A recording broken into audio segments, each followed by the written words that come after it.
Kereta kuda yang melesat dengan kecepatan tinggi menabrak mobil milik Jonathan. Jonathan yang marah pun bergabung dengan Rick dan Evie mengejar kereta kuda itu. Rick dan Jonathan kemudian menggunakan petasan yang ada di mobil untuk menyerang Kaisar Naga. Namun Kaisar Naga dengan mudah menangkisnya.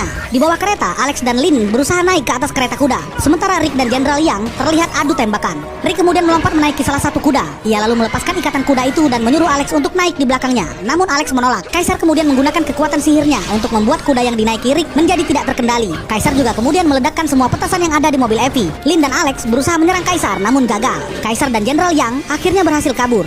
Singkat cerita, Rick dan yang lain beristirahat di dalam bar milik Jonathan. Di sini, Lin memberitahu kalau dia dan ibunya selama ini menjaga makam Kaisar Naga agar tidak diganggu oleh siapapun. Lin mengatakan kalau waktu mereka tidak banyak, mereka harus segera membunuh Kaisar Naga sebelum dia mencapai kolam Shangri-La. Karena jika hal itu terjadi, maka kekuatan Kaisar Naga akan pulih sepenuhnya dan dia bisa membangkitkan semua pasukannya yang dikutuk menjadi patung. Dengan kekuatan sebesar itu, tentu Kaisar Naga bisa menguasai dunia tanpa ada yang bisa mengalahkannya. Rick dan yang lainnya akhirnya menyewa Mad Dog untuk menggunakan pesawat pergi menuju Himalaya. Sesampainya di Himalaya, mereka kemudian mendaki gunung menuju gerbang Shangri-La. Di saat Rick dan yang lainnya sedang mendaki, Mad Dog kemudian melaporkan kalau dia melihat Kaisar dan anak buahnya baru saja mendarat. Pada malam harinya, Rick dan yang lainnya memutuskan untuk berkemah. Evie kemudian bertanya kepada Alex, apakah Lin itu pacarnya? Alex pun menjawab kalau mereka berdua baru bertemu beberapa hari yang lalu. Saat sedang sendirian, ternyata diam-diam Alex benar-benar menyukai Lin. Ia pun memberanikan diri untuk mengungkapkan perasaannya. Namun, Lin pun berkata bahwa ia tidak boleh mencintai siapapun. Singkat cerita, Rick dan yang lainnya akhirnya sampai di gerbang Shangri-La terlebih dahulu. Rick pun mengajak yang lain untuk bersiap-siap bertempur melawan Kaisar dan pasukannya.